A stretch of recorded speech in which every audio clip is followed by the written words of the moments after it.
Hello everyone and welcome to the Four Lads podcast. This is a pretty special episode today. It's the fourth in our series of the Rangers years with former Rangers players.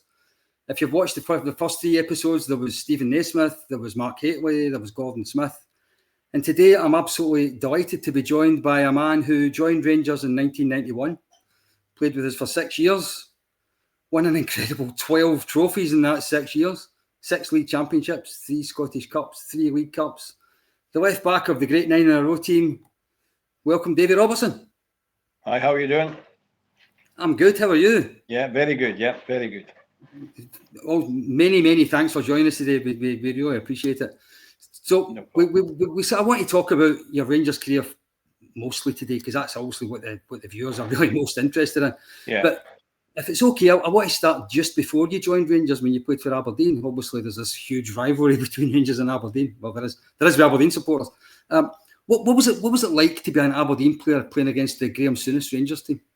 I think I was fortunate enough to play the Fergie era, the end of that, and Aberdeen were sort of come at the end of their dominance at that point. But then obviously Souness came in with a revolution and.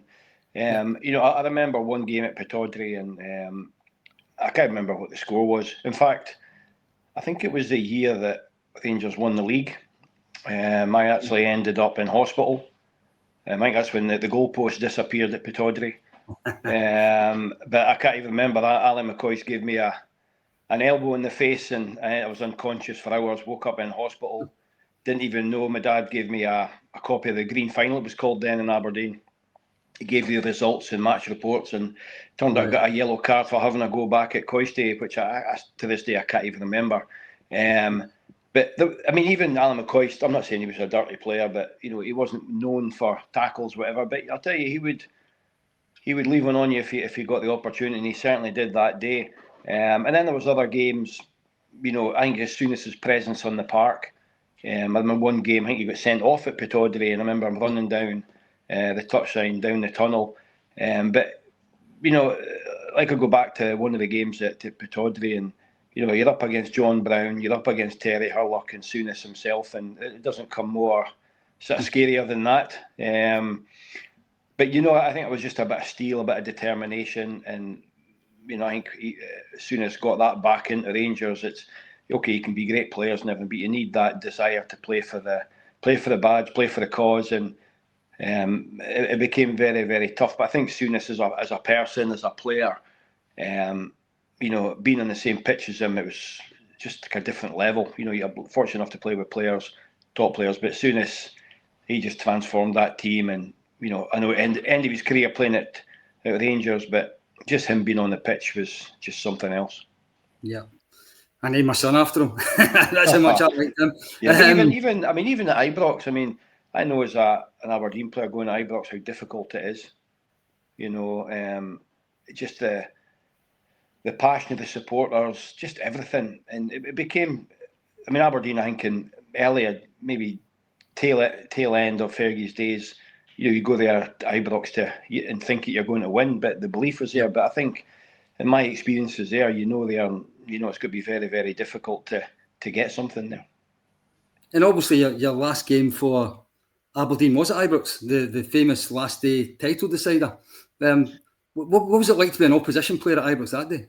I think the biggest problem that Aberdeen had that time was that only needed a draw to win the league, which is never a great mindset to go in that, a draw might be, would be enough.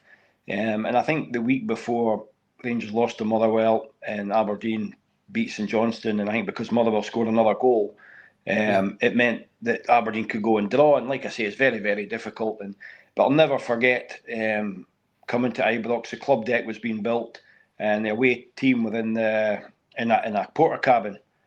And I'll never forget before we went out for a warm up, and the porter cabin was actually shaking with the atmosphere. And I remember turning around, looking at one of the players, and we just shook our head as if we've got no chance. And that was before we even took the field. And the Rangers that day had many players out. John Brown played with a ruptured Achilles tendon, which is an injury I've had in my career, and it's horrendous. I couldn't even walk, let alone play. And then the crowd that day, Aberdeen were at full strength. Rangers was a patched up team. I think Tom Cowan broke his leg that day. Ian Durrant ended up at left back. Mark Walters, I think, pulled his hamstring, wanted to come off, and there's no more subs left. And I just think it was just the pure passion, the desire to beat Aberdeen that day. And when I look back, when you look at basically the team, Rangers team, Aberdeen team that day, you would think, well, Aberdeen's surely going to get something out of that game. And Hateley's strength got the first goal, and then after that there was no way back. Yeah. It was a great day for me anyway. I don't know if not for you. but within a couple of months you were a Rangers player. So how did it come about that you left Aberdeen and joined Rangers? Well, it was my contract was coming to an end, and there was a lot of speculation the year before. A lot of clubs, made contact. Aberdeen wouldn't let me go at that point, and there was like Tottenham and Arsenal and Manchester United, Newcastle, Liverpool. Guys like Souness, Bruce Rea, Fergie as well came after me. But by the time my contract was up, they sort of filled those positions. So it was coming at the end of the season, and it was only Sheffield United and Aston Villa that showed an interest really at that point. So I was sort of thinking that I may end up staying at Aberdeen, but obviously the offer Aberdeen gave me it wasn't exactly enticing. A very small increase, should I say.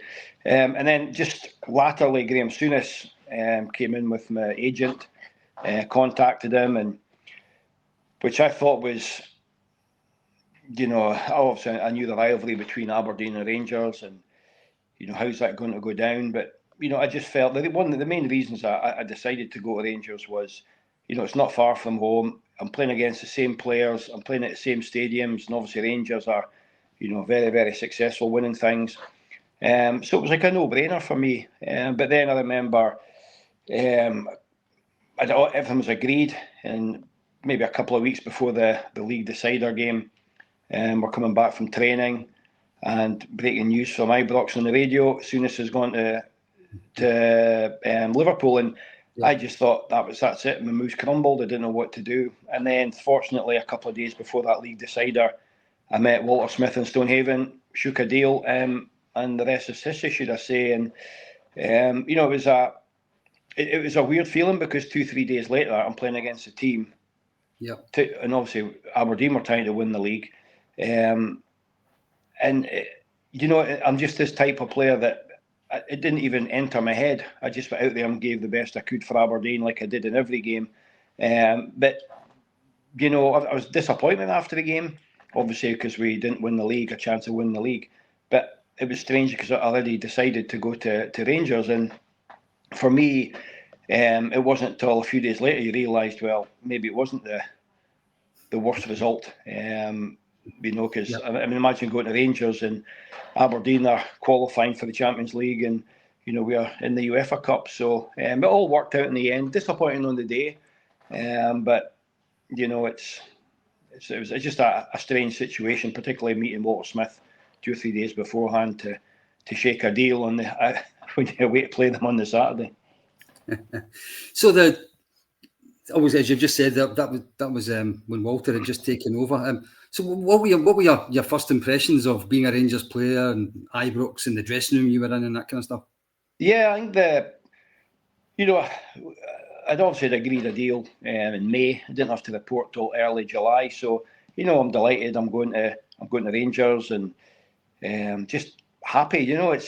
But then once it comes to the crunch, and you're driving down the road to go to the hotel before your first day at Ibrox, I began to doubt myself, which throughout my career I've always doubted myself. I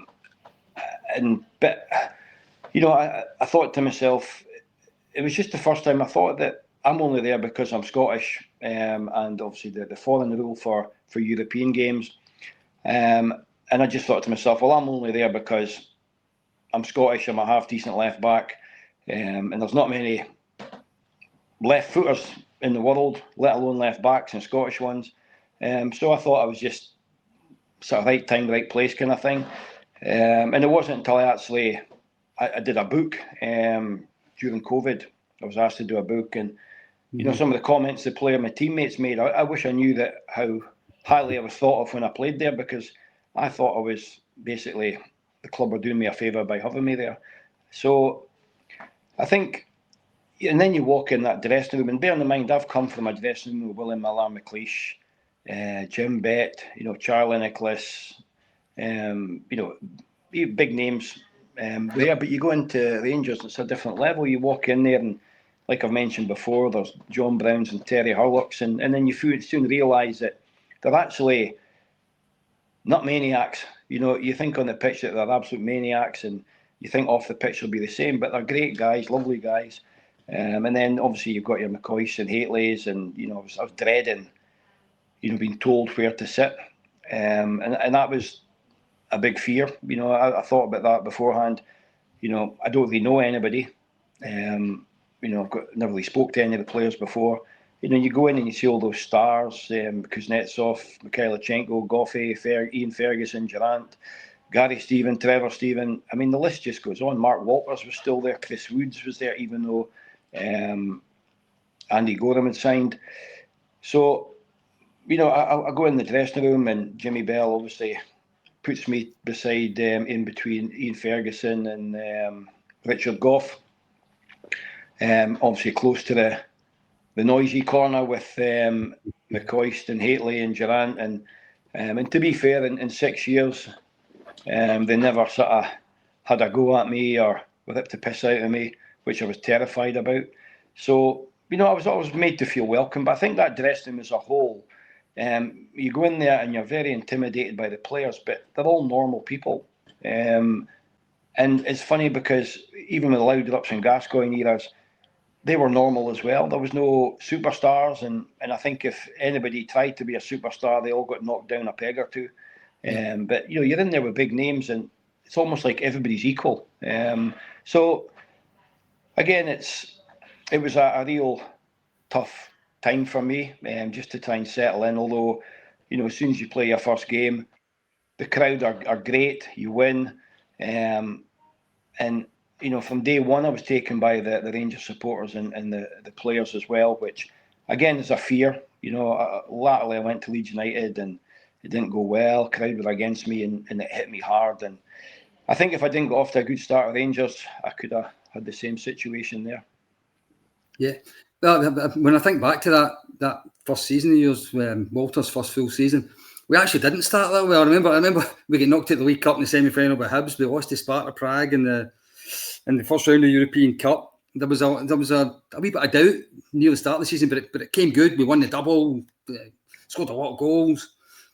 But the game I was going to touch on was one of my favourite ever Rangers Celtic games, which was the night in the semi-final at Hampden that season. We hadn't won the Scottish Cup for years, drew Celtic in the semi-final.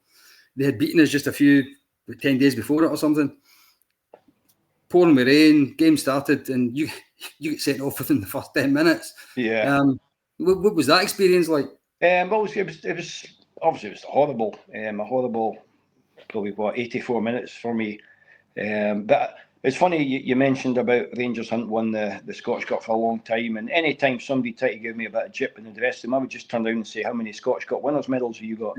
Because I had one at Aberdeen, so that was my sort of backup. That obviously Rangers had won the League Cup many times, but the Scottish Cup was evaded them. But I've always, and the game's changed so much, that whoever you're up against, that night I was up against Joe Miller, but you try and you get the first 5-10 minutes, you can try and have a go at them, hit them as hard as you can, and at the worst you'll get a yellow card. And before the game, Archie says to me, make sure you do get him sorted out in the first 10 minutes, or 5 minutes, he said, and it took me 6. But the funny thing was that, when you look back at the game, Terry Butcher was doing the co-commentary, and he said it was a scandalous decision, should never have been a red card, but in today's game, you'd probably go to jail for it. Just how the game's changed. But yeah, I remember when I did it, you didn't even think, you think, oh, well, here's a wee chance to get him, and you thought, oh, well, it was a bit over the top, maybe a yellow card. And I remember Andrew Waddle took out the red card, and everyone was in disbelief. And I remember walking off, and Archie was going nuts from the sidelines. And I walked down the tunnel, and I remember going into the dressing room, and there was no TVs in there, so you've got no idea what's going on. And there's obviously no mobile phones then either. Yep. So I'm just sitting there, and it hadn't sunk in. And it wasn't until you heard all the noise, obviously there was a goal scored, and I was just sitting there, and I'm thinking, oh, then it sunk in. I've blown it. I've killed. This could be the end of me. This has killed me. This has killed the team. And then wee Doddy Suter, Jimmy Bell's assistant, comes in and told me that Ali McCoy has scored, and he was obviously he's over the moon about the whole thing. And it gave me a bit of relief. And then at half time, I heard the studs coming down the tunnel, and I thought, right, I better make myself scarce, because I thought Walter or Archie were going to have a go at me. And I went into the bath and trying to hide. Walter comes in and manages to find me, and he says, Davie, well done, that's great, you know, you've put him off his game. And I always think with Walter, he said, one of the things he said to me when I signed was, you look after me and I'll look after you. And he was just great. You know, I had a fear. I know if it was Alex Ferguson or Alex Smith, Jockey Scott or whatever, I'd have been made to feel bad, but I was made to feel as if I'd done the job. But I remember the second half, I was up in the stand and two security guys next to me, and I was kicking every ball. You know, the goalie had one of the many great games, and the team just, you know, were backs against the wall, managed to hang on. And, you know, after the game, I think, as Andy Gorham says to me, he says, you know, obviously we're on decent bonuses, can't even remember what it was. And he says to me, he says, you know, per minute, you earned as much as Mike Tyson did there for your bonus. But I was just totally relieved more than anything. I think it was selfishly that I didn't want to be that guy. But they say that Walter Smith's team was born then. Because like you said, we had a difficult start. Sparta Prague, we got knocked out. I think Hearts beat us at Tynecastle early on. Yep. Hibs in the cup. And that was the only time that Walter gave me a bollocking. He just ripped me apart. I don't know if it was half time. In fact, it was after the game. Ripping me apart, and it was true what he said. He says, you know, if you're not having a good game, I don't care. Don't hide. Keep taking the ball. Playing for Rangers is hard enough for 11 men, let alone 10. And, you know, he never shouted at me after that again. He was just, you know, fantastic with me. And I think he knew that I was a bit insecure in my own ability. He didn't say a lot to me, but he very rarely ever criticised me. But that night was just... and then my biggest fear after that was, because it was the cup, am I going to be suspended for the cup final? And I think these days you would be suspended. You would be, yeah. Fortunately, I was able to play in the cup final. It was Airdrie, I think it was. Yep. Yep, and we won the double that year. Then the following year we went one better and won the treble. What I think most supporters my age would probably describe 92-93 as one of our favourite seasons ever. It was just incredible Rangers team that year. A treble, 44 game unbeaten run, 90 minutes for the Champions League final. Yeah. I mean, you probably do a whole podcast just in that one season. Yeah. But I just want to touch on the European run a little bit. So Leeds at home, Marseille games, etc. They must have been incredible occasions. Yeah, I think the Leeds game is first of all, I don't think anyone knew what they were getting into. I think it was Leeds lost to Stuttgart, but I think they played an ineligible team, an ineligible player, so they had to replay the game at a neutral venue. And I genuinely think if Stuttgart had won, I think we'd have struggled to beat a German team at that point. But because it was England-Scotland thing and the passion that all our players had and the supporters had, no one really said about winning or whatever. We never did in any game. We just went out and played and had that inner belief. I remember, I don't know why to this day, I always get told to corner kicks to pick up the big guys. I had to pick up Lee Chapman.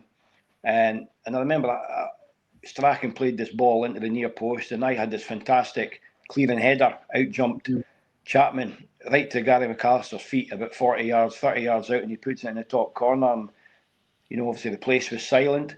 Yeah.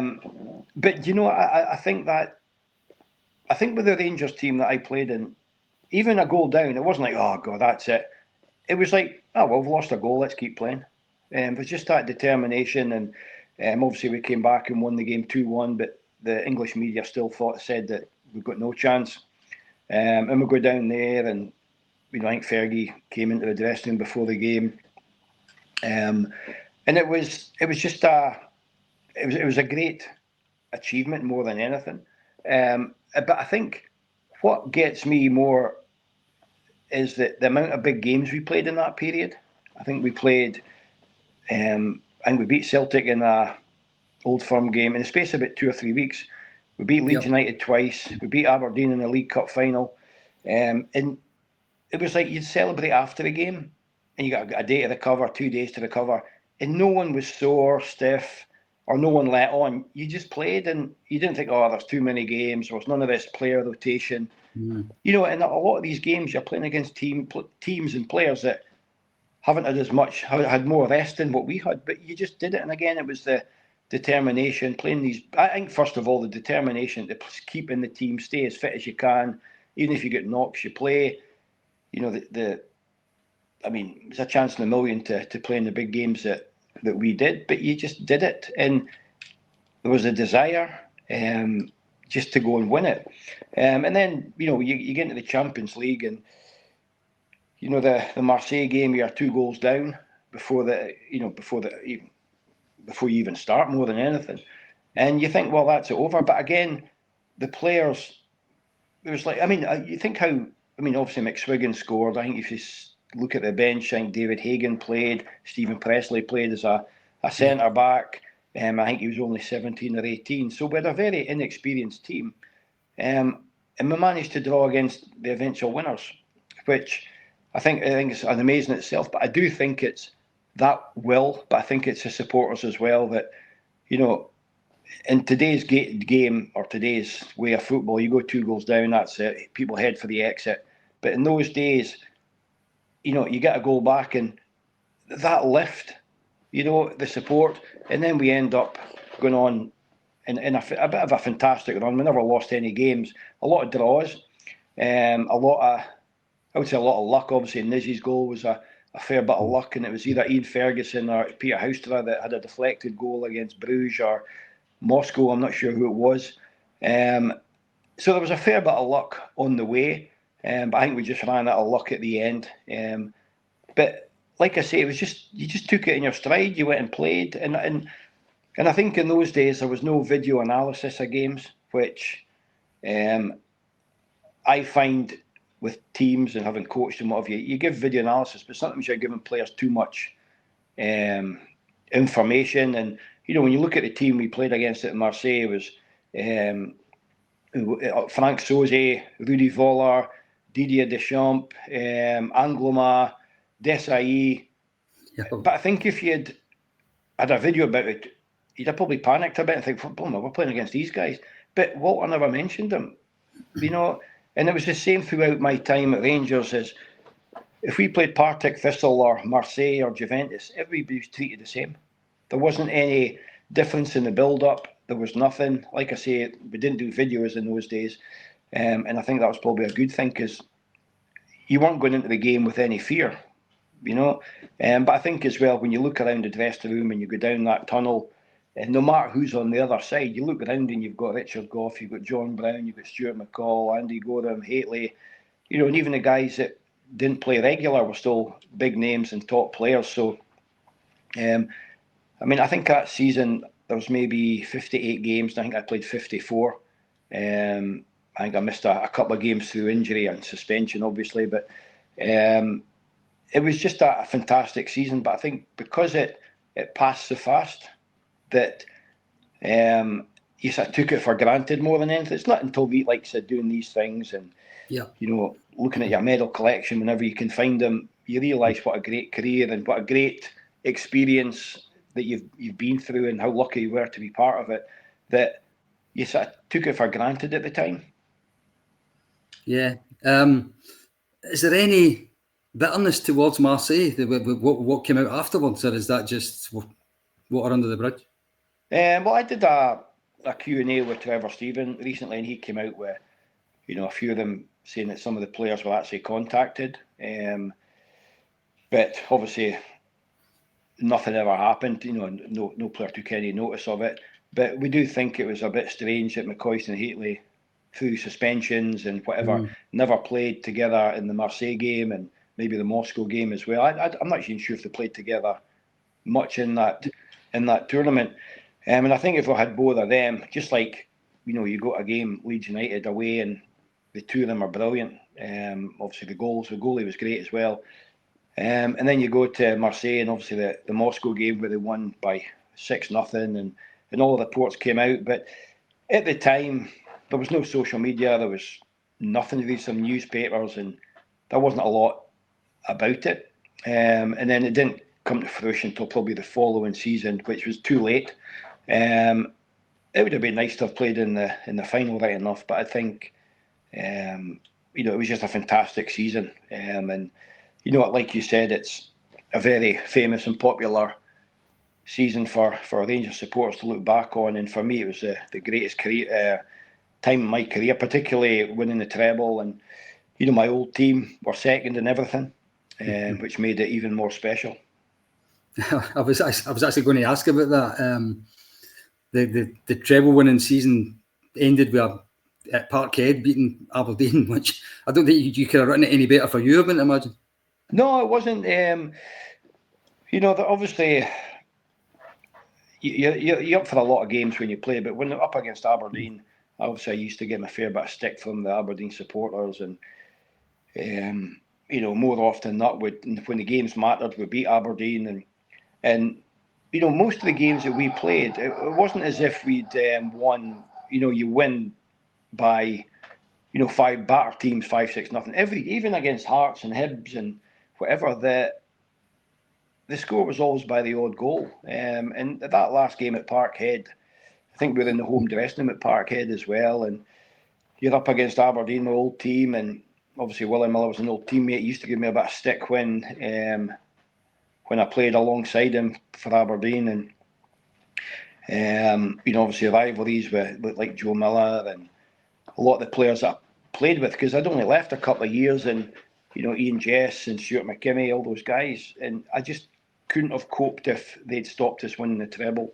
And I remember we were 2-0 up and not so much cruising, and then Lee Richardson scored from outside the box and went to hang on, and you know what, that's the best way. I mean, obviously you like it a bit easier at the time, but just that hanging on when the referee blows the final whistle, the relief that you've managed to do it, and then obviously seeing your ex-teammates' heads go down, and obviously Willie Miller not being the happiest man at Parkhead, which put a smile on my face, but just to win the treble, and again, you do it at Rangers, the first time you win the league at Rangers, it's the best feeling ever, but then after that, each time you win something, it's a relief because you're expected to win. Yep. You lose a game or a draw, it's disappointing, but you've got to win every game you play, but you've got to win every tournament. If it's a League Cup, Scottish Cup, you've just got to win, and it was more of a relief than joy, if that makes sense, afterwards, because it wasn't so much pressure, but you knew you had to win, and to win the treble, there's not many players can say they've done it, but just have that remarkable season, and we almost went back-to-back treble the following year, but I think, to be honest, playing against Dundee United, all the injuries had caught up with us, and we could probably still be playing today and we'd never have scored.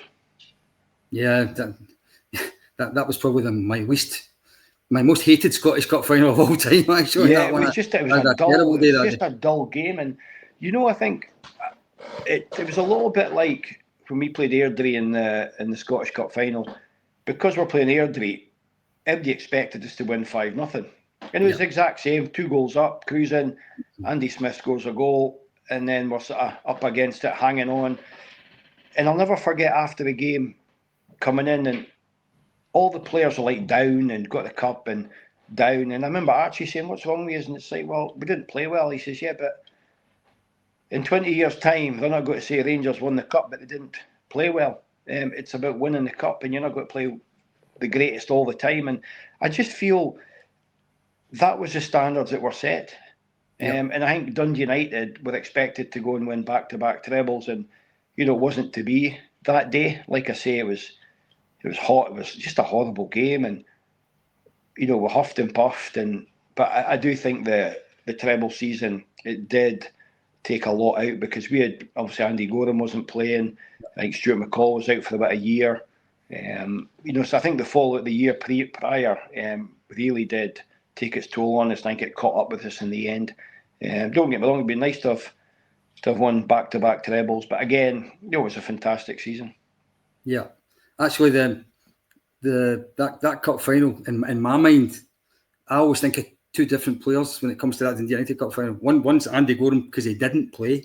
Yeah, and I mean, I presume if I was to ask you, is he the best goalkeeper you ever played with? The answer would probably yes, would it? 100%. I mean, I think he defies logic, really. Obviously, size wasn't the biggest, but he always knew that if our back four they got past us, he knew that the goalie was going to, save you. You always knew there was a chance. And I think the Leeds United game at Elland Road, he was just phenomenal. But again, you look at a lot of the Old Firm games that we played in, even games at Pittodrie, that we probably should have lost, but somehow we won. You'd always have a McCoist and a Haitley to score a goal, but you'd him at the, just like I said, defying logic. His knees were in worse condition than mine. But honestly, I've played with Nigel Martin, Jim Leighton, Snelders, Paul Robinson, top goalkeepers, but the goalie is by far the best I've ever seen, and obviously played with, but definitely ever seen. Yeah, and I was going to say the other player I associate with that day is Duncan Ferguson, because he didn't actually play that many big games for Rangers, but he played that day. And yeah, that's right. I think. Why do you think it didn't work for him? Why do you think it didn't work for Duncan Ferguson? I mean, you've seen this. He's done a few podcasts and stuff about he wasn't ready to play for Rangers, but maybe he was a bit young and naive. I don't know, but I think he was probably too similar to Mark Haitley. And I remember against Athens. I think was it Athens? I know it was AEK Athens. Yeah. One of the games he played, and we got knocked out of the. Maybe it was the. I can't remember the team. Athens was a Champions League qualifier. The first round. It was a. Yeah, no, I don't think it was that one. It was the. It was in Poland or somewhere. I can't remember. Anyway, I think he played in the first leg. Yeah, that's it. Yeah. Levski Sofia, Bulgaria. Yeah, I think the two of them played up front. It just didn't seem to work, and then I think eventually they ended up playing him like wide left, which certainly isn't his position. But just try to obviously fit him in the team. But I sometimes wish that he came to us a bit later in his career. Yeah. Because obviously once Haitley left, there was a void there. Yeah. When he obviously left, and if he'd come later on in his career, but he came in and obviously he's not scared of anyone. I think there's a lot of people scared of him. But just, I honestly think he was just too similar to Mark Haitley, and maybe not at the same level as Haitley at that point. Yeah. So after that disappointment against Dundee United, we went out and signed this Danish guy called Laudrup, who was no bad player. You shared a left wing with him for a few seasons. Yeah. That must have been some experience. It was. I was fortunate that during my career, I think the first wide guy left I had was Peter Weir at Aberdeen, and he was the one that encouraged me to get forward. He was just a fantastic, player. He was coming at the end of his career, but fantastic. He would track back, and then you go to Rangers, and straight away you've got Mikhailichenko, he's great at going forward, not the greatest at defending. So I had my work cut out a bit with him defensively. Fantastic player. Peter Houstrad, him there as well. So very, very fortunate. And then obviously Laudrup came in, and a lot of hype about Brian, how good he was, and hard to believe that Rangers have managed to sign somebody like Brian Laudrup. And I remember his first game at Broadwood, we're playing against Clyde in a pre-season game, and I come off at half time scratching my head thinking, who's this guy? I know he had a brother, so maybe we've signed the wrong brother, I don't know, but I just thought he's hopeless, all this hype. And then I quickly realised that it was me that was hopeless, that he was just on a different planet. And I think once I understood what he did, I mean, I would get the ball, the goalie would give me the ball, I'd give it to Stuart McCall, I'd just run. I'd be like Forrest Gump, just run. And somehow McCall would give it to Laudrup, and Laudrup would put the ball through the eye of a needle. And, I think at one point he says that I was a very intelligent player or something like that. But, I just think he made it easy, And I think you made those runs because 9 times out of 10 you're getting the ball from him. And because I think if you didn't get it as often, you wouldn't make those runs. But he was just on a different planet. And I think, up until Laudrup and Gaza came in, we were very much a workman-like team, hard work, a lot of desire, belief, maybe not the greatest footballing team. And I think a lot of teams began to get wise to that. And then you end up bringing Laudrup and Gaza, and you might be able to stop one, but you can't stop them both. They can win games on their own. I mean, you look at 8 in a row, Gaza basically won that game. The amount of games that things were tight, Laudrup scores or just does something special, sets up a goal for someone.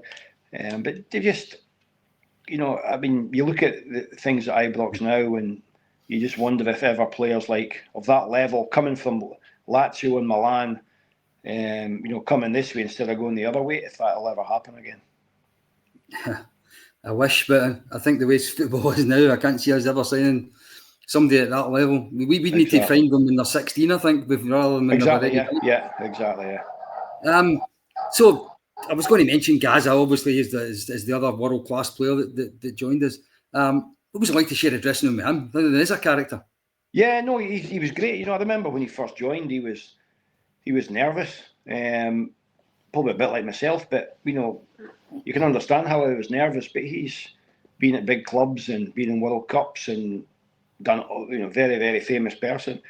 But he was very nervous. I think he hid in the bathroom a bit because he didn't want to see anyone, just nervous. And I think when he's fantastic around the dressing room. You heard all the stories with the, Judy's, the fish and what have you. But people don't see the other side of him where, I remember a couple of times I go and get petrol beside Ibrox and the guy behind the till says, "Oh, your teammate Gaza's been in and he's left some money for kids, for sweets and whatever like that." So, and then in the dressing room, in the players' lounge, you'd give kids little wee presents and money, and you'd go out and play in the pitch for them after the game.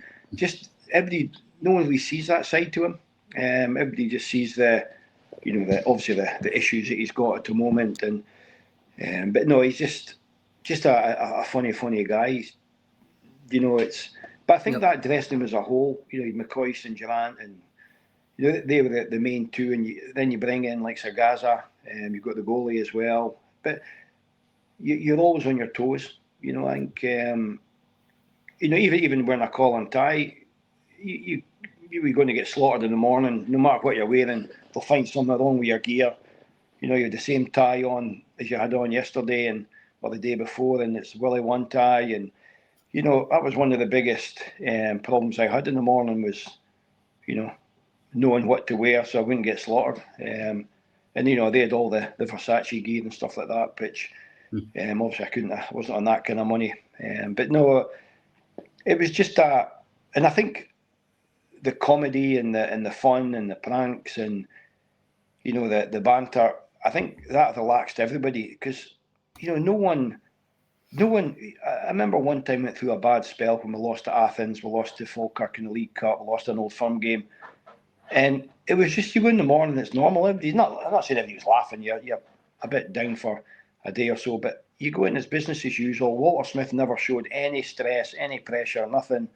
And to be his first job at such a big club, but it was just those characters that every day was just a normal day. You're going in there with your mates, you're laughing and joking, and the time you're at Ibrox, it passes so fast. By the time you get in the morning, you have your lunch and you go home, it just passed so quick, and that 6 years passed so quick with the players. But it was just a joy to go in every day, and even though you got a bit of stick for what you're wearing, it was just a joy.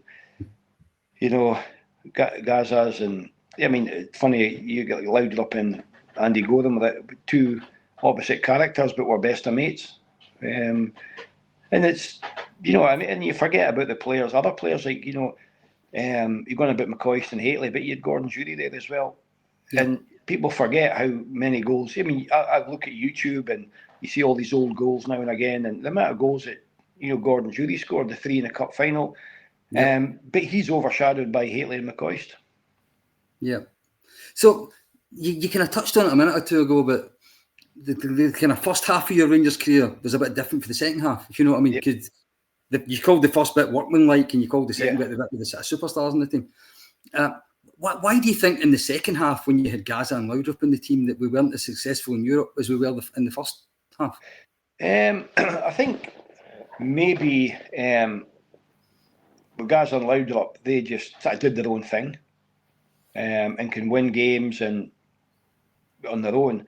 But I think in Europe, I did a coaching course, pro license, and Walter did a talk on it, and he was talking about that era. And they were talking about formations and what have you, and he says, well, you put down 4-4-2, Gaza centre midfield, Laudrup left wing. He says, but they just did their own thing. And it was up to the other 9 to sort of do the other parts, which was true. You didn't think of it at the time, and maybe that was an issue that we had, that we weren't as, the sort of relying on 2 players instead of the whole team. But again, I think the Champions League was getting stronger and stronger.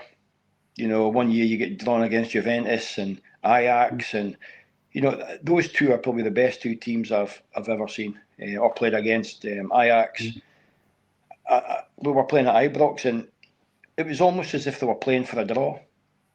And it was pass. Couldn't get the ball, and then we managed to get the ball. Hateley hit the post, or somebody hit the post. 20 seconds later, Ajax scored, and then it was pass.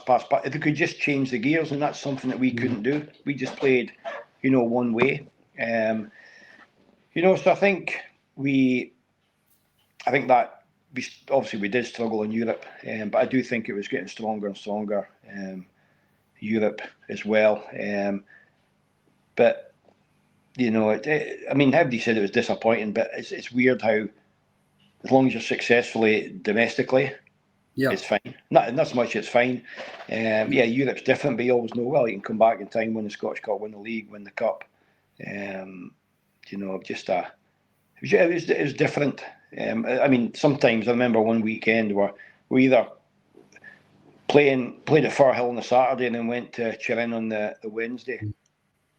So there's even though we just got on with it, there was a difference. But the game against Juventus, I've never been so happy to see full-time whistle. They were so good, and we were obviously a pretty good team at the time, but they were just on a different planet.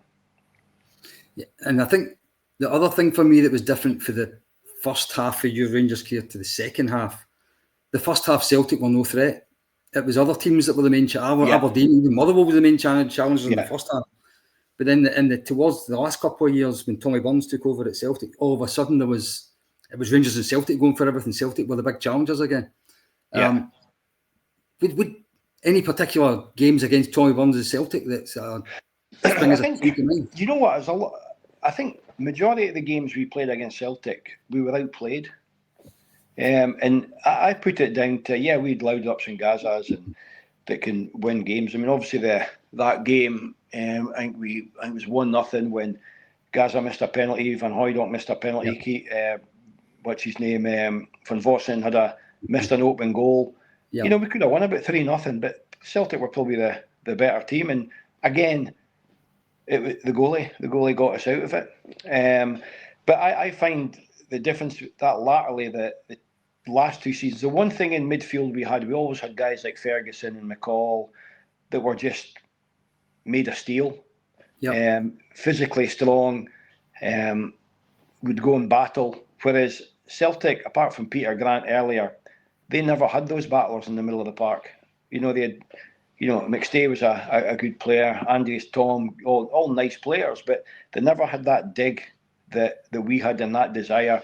And I think domestically, latterly, particularly Old Firm games, it was that steel and desire that, and I think obviously we're getting closer to 9 in a row as well, that it was just probably the last chance a lot of players would have ever to have an opportunity to do that. But I think that there was definitely a bit more steel we had in the middle of the park. But there was some battles, in those days you could just, the first 5-10 minutes was almost like a free-for-all. You could just kick lumps out of each other and nothing happened. And then, a lot of the games as well, that the atmosphere was so noisy that you couldn't hear your own teammates. So you're more often than not, you're out on your own. It's like being on the pitch yourself. But it was no better feeling than going to Parkhead and winning ugly and hanging on and and then I think Tommy Burns, obviously he said a lot at the time that it's almost like what more could he have done? Yeah. It was an amazing time to be a Rangers supporter. It's got to be said. I was at all the games at Parkhead back then, and I think I was, when they put the stands up, I think there was about 4 or 5 games there before they even scored a goal against us. I think it was all 1-0. I remember that my first ever Old Firm game was at Parkhead. I think Haitley scored 2. Yeah. And just the atmosphere that day, it's just, it was always an intimidating place to go, but when you're playing for Rangers, it's 10 times worse. I remember you taking throw-ins down one side of the pitch, the jungle, and they're spitting on you. You come off the pitch and your hair's bone hard with snot and whatever. But after the game, you know that you've been in a game. And coming in that dressing room winning, and like I say, I always love to win 1-0 or 2-1 or what have you, 5-0, and sometimes you go off the pitch and you think, we won. But it's just that, like I say, that relief at the end when you've managed to do it, when you're under pressure at the end, it's the best feeling ever.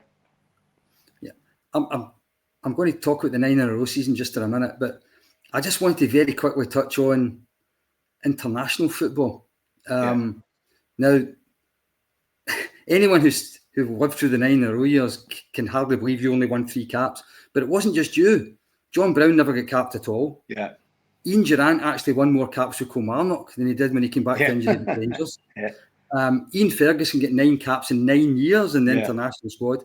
Richard Gough didn't play again after 1993. Was there some kind of problem with the Scotland set up in the Rangers team? What's funny was that as a youth, I played under all the age groups, under 21s, and it was all with likes of Craig Brown and Andy Roxburgh, because they were part of the youth at that point. And then they got promoted up, and it was when I was at Aberdeen, I was at under 21s, I was in the B team, and then I played for Scotland. And then I remember seeing this cartoon, and it was a picture of me getting a trophy cabinet put in my house, and he says, that's for all the caps that I'm going to get now I've signed for Rangers. Everybody thought if I play for Rangers, that's it. And I remember quite early on, I got my first cap against Northern Ireland, which was a big letdown. It was pouring the rain, Tuesday night, friendly. It was probably about 7,000 people there, friendly game. And it was just like underwhelming. It was just like, is that it? You think that playing for your country was going to be the highlight. Maybe it was a different game, it would have been different. And then I think it took me, I was in squads, I was out of squads, but I think unless Tommy Boyd, latterly Tosh McKinlay, they were injured, then I would never play. And a lot of times I'd pull out of squads because I didn't want to be away. You go away, and like I've said at the start, my confidence in my own ability wasn't the best. And I'd hate to go there and just sit on a bench, or, it was almost like if there was 18 fit players, I was on the bench. If there was 22 fit players, I'm in the stand. So eventually I just, sort of pulled out injured, and because playing for Rangers meant more to me than playing for Scotland. And then eventually I got it was one Sunday, Walter Smith said, do you want to go, you're going to play on Tuesday if you go in the squad? And I goes, yeah, I'll go, and played really well. And then after that, it just fizzled out. I went from starting then to being a sub to then being out of the squad. And eventually I just thought, unless there's a plague, I've got hardly any chance of getting any more caps. And I just made the decision. I told Craig Brown that, I didn't really want to play for Scotland, but I'm not prepared to just go there and just sit in a hotel, eat, and then come back. Playing for Rangers, having not trained for a week, because Rangers was more important to me than anything. And Craig Brown basically told us to not say anything, don't talk to media, and eventually it got too much for him. And then obviously Craig came out and said that I didn't want to go back, which isn't strictly true, but it is what it is. And I've been asked many times, would I swap anything in my career at Aberdeen, Rangers and Leeds and what have you for more caps? And no, because I played for Scotland at every level. Not many people can say it, but for me, that 6 years at Rangers was, I would never replace that with anything. Fantastic. Nothing. Right. So the 9 in a row season. We'll get to that. Was your last season as a Rangers player. How much pressure was on you guys getting into that season? Because everybody was talking about it for years. Not just. We've been talking about it for the 3-4 years before it. Yeah. I mean, I think at the start again, no one really mentioned it. It's weird. No one really mentioned it in the dressing room. You come in the morning, and like for that 6 years, I'm not saying every morning was the same. It was like it was a fun. It was laughing and no pressure at all. You go out there and you win. Hopefully the majority of the games. But I remember Ali McCoist always said that, it's not until January. Like you said earlier, the early part of that, the Hearts were top of the league, Aberdeen were top of the league, Motherwell at one point were top of the league. He says, but it doesn't matter, it's not till January. And like you say, Celtic were putting more and more of a challenge, and I think obviously it was to try and stop us getting that 9. But, the season starts, and I was injured for the first 4 or 5 months. Again, the wear and tear of my knee, I had to get a big operation on my knee, so it put me out for a little bit. And I'll never forget it, out for 5 months, and I trained for a week, get a reserve game, and then they threw me in the semi-final against Dunfermline at Parkhead. And they didn't even ask, because I was training with all the players and I played a reserve game. I must be ready, so they just trust you and you throw you in, and then obviously played the rest of the season. And it's so weird. You go some of the places like Tynecastle, Easter Road, Pittodrie and Parkhead and Tannadice are the hardest places to go. And you'd go there and you'd always end up, it was almost as if you knew you were going to win, which was remarkable.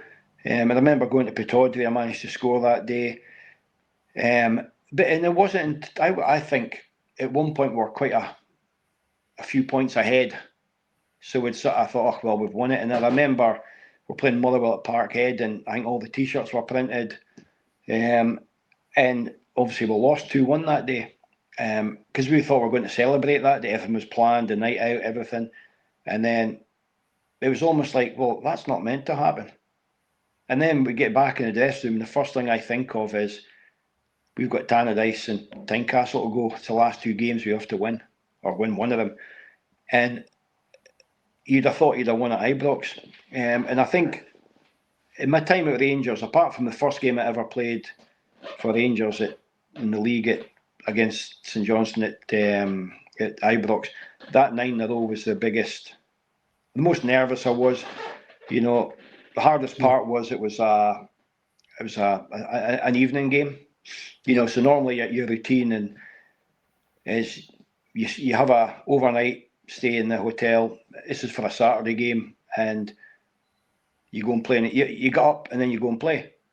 Whereas you go and play midweek. I think we went to St Andrew's Hotel or something, and you do a little bit of training in the morning, but then you go to your bed in the afternoon. And normally I could sleep in the afternoon, but there was so much pressure, I never slept. And I actually felt drained when the game came, and the pitch was fiery. And, it was one of those games that, as if I were going to do it. Probably the first time there was a bit of doubt in my mind. And then obviously the the remarkable goal of a left foot Charlie Miller cross, Brian Laudrup header. And people seem to forget that nowadays you get second assists. I actually threw the ball to Charlie Miller. So maybe I get a bit of credit for that. But, you know, and it was a relief at the end. And it wasn't until you saw Goffey crying and, you know, Walter. And the fact that it wasn't Ibrox was hard because obviously it's a limited amount of Rangers supporters that can be there. So obviously Ibrox should be doing better. But just to see Goffey cry, and I actually saw Rangers supporters crying as well. I don't think it really sunk in how big 9-0 was. You know, obviously I know that now, and after that game you knew that. And then, you know, inside the dressing room, it was like relief. And Tannadice away dressing room is tiny, so it wasn't the greatest celebrations in the dressing room, but I made a big mistake. I went back to Glasgow with my family in the car, and which is probably the only regret I've got at Rangers, my time at Rangers, because I wish I'd been in that bus to see, you know, Gazan Laudrup on top of the bus, and you know, I've heard about the parties afterwards and stopping at pubs and they've still got their kit on the way down, you know, and that's my biggest regret, obviously because I left Rangers at that time as well, and then missing another party the week after, on the Saturday when they got the helicopter back to Ibrox for the supporters there. You know, that's the real regret that I've got, in an otherwise brilliant 6 years. Yeah, because that was the last game you played for Rangers, the 9 in a row night. That was the last one. I mean, the day we played Hearts at Tynecastle, I was getting my medical at Leeds United. You know, and I've said many times that I'd left by that time. It was a huge regret leaving. You know, I thought I had a feeling that Walter wouldn't be there that long afterwards. Right. So I thought, if I don't go now, another manager might come in and they'll bring their own players in, which happened. You know, Advocat came in and he brought in Arthur Newman, brought in, you know, that kind of level of players. And I'd have hated to have been at Rangers and just sort of drift away, you know. And then again, I thought to myself, well, you know, I played 12 years in Scotland. You play a team 4 times a season, sometimes more. And there's only so many times you can play against the same players before you see them in your sleep. And I was 28 at the time and thought, you know, I'll make a move. But as soon as I signed for Leeds, as soon as pre-season started, I just thought I've made a huge mistake.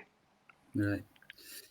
Well, for purely selfish reasons, I wish you'd stayed as well, because obviously we all hoped for 10 in a row and it didn't quite happen. Exactly, yeah. It was just you know, I just think it was, in theory, it was the right time to go, but it turned out sour. And even before the injuries, it was just, you know, everybody says grass isn't green on the other side, and in this situation, you're totally right, you know. Yeah. So that was your Rangers years, David. Absolutely brilliant walk down memory lane for me. Just before we finish, just very quickly, what do you make of the current Rangers team and the job Danny Rose doing at Ibrox now? I think he's came in, and I think because he's inherited, you know, Russell Martin's players and the previous regime's players, he's going to get that time to try and sort it out. But, you know, he comes across well, and, you know, there's been, you know, good results in the league, but it's against teams that you expect to get those results. You know, you still got to play Aberdeen twice, and obviously Celtic coming up as well. So there's a lot of, I think maybe after the new year you'll get a good idea. But I think he's got to get that time now. You can't have the debacle of, you know, trying to get this manager, that manager, they don't come. Obviously Danny's came in, he's there, and they've got to back him and, you know, give him that chance. And, you know, because, you know, like we've mentioned before, Souness was there, you know, big name coming in, you know, but you look at Celtic, you know, the Brendan Rodgers, you know, big kind of names coming in, but at this precise moment, you know, maybe Rangers can't get those kind of big names in. So I think Danny's enthusiastic. He's young, and I think he's got a lot out more for the domestic games. He's mixed up how he plays a bit. I think Russell Martin's very much, this is how I'm going to play, and if it doesn't work, I'm still going to play it that way. But with Rangers, you've got to find a way. We spoke about Duncan Ferguson and Mark Hateley, and I always remember with Hateley, you could just get the ball in the box and he'd cause chaos. Teams would shut us down, make it difficult, pack it in. But if you play a long ball into Hateley or some target guy, something's going to happen. Yep. It mixes the game up a bit. So he's definitely doing that part of it. You just got to, everybody just get behind him, and I'm sure things will kick on. And you look at the results, Celtic's results as well. Hearts are beginning to falter a little bit. So there's still an opportunity there in the league.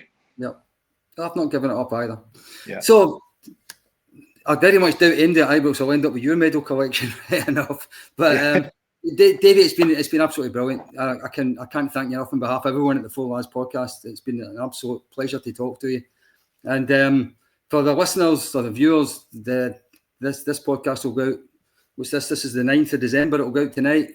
I hope everyone enjoys it.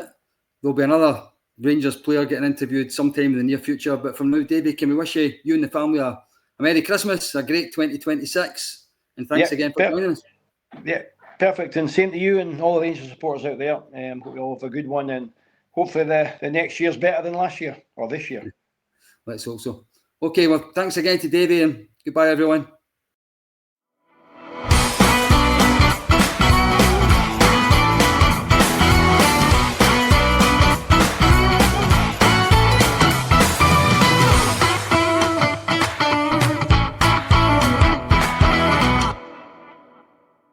The Four Lads podcast is sponsored by Rhino Express, Clydeview Joinery, Athol Industrial Solutions Limited, and CSD Air Conditioning, in partnership with Black Rooster and Art of Gold.